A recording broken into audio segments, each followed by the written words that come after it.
The role of onlookers, how bystanders influence bullying dynamics. Hi, I'm DrTonyWeston, and today we're going to explore the powerful role of bystanders in bullying situations. Bullying isn't just about the bully and the victim. The presence of onlookers, whether in a schoolyard, workplace or online, can make or break the situation.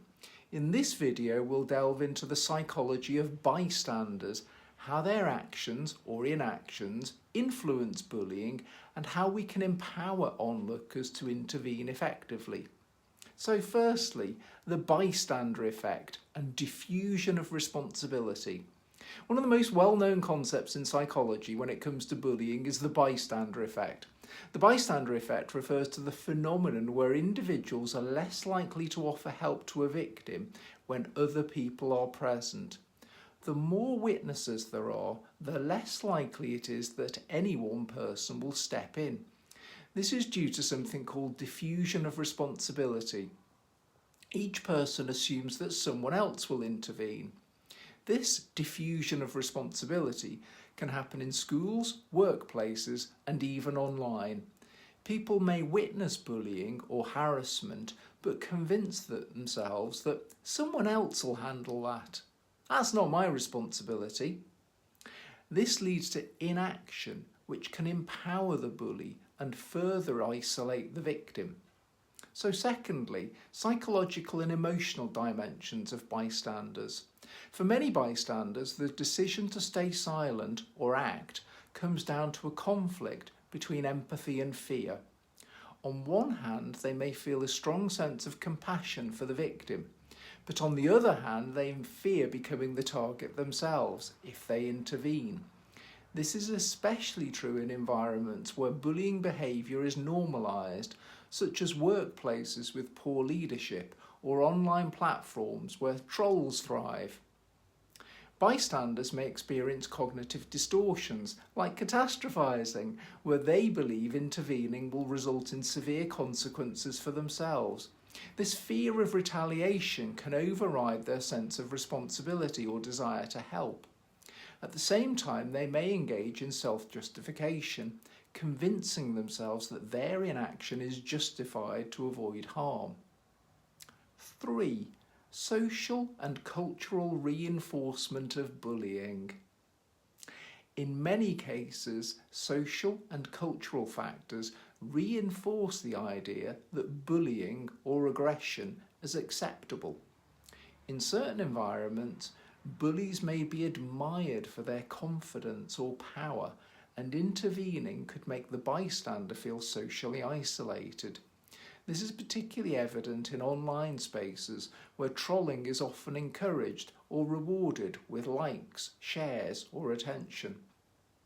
In schools or workplaces, individuals may fear social exclusion if they speak out against the bully, especially if the bully is seen as popular or influential.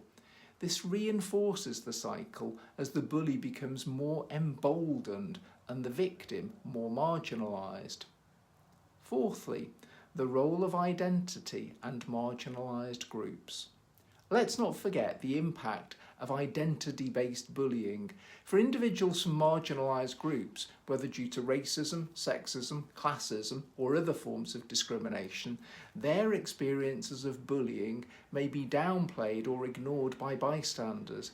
These individuals may feel more vulnerable and less supported when onlookers hesitate to speak up.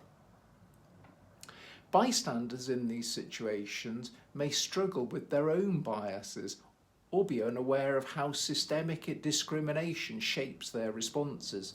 They may fear that intervening could draw attention to their own identity, or that challenging societal norms will make them targets themselves. 5. Empowering bystanders to take action. The good news is that bystanders can make a huge difference. Research shows that when even one person steps in, it can significantly reduce the severity of bullying. So how can we empower bystanders to take action? First, it's crucial to address the fear of retaliation. Bystanders need to be taught that their intervention doesn't always have to be direct confrontation.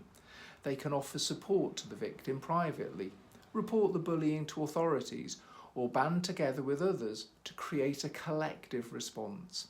Strength in numbers can make a massive difference. Second, empathy building is key.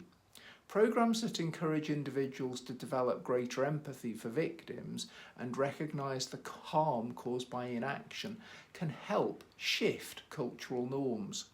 Creating environments where speaking up is normalised, whether in schools, workplaces or online, can lead to more empowered bystanders and less bullying. Being an onlooker doesn't mean being powerless. Bystanders have the potential to change the course of a bullying situation and offer support where it's needed most. Thank you for watching, and don't forget to subscribe for more insights on emotional health, relationships and mental well-being.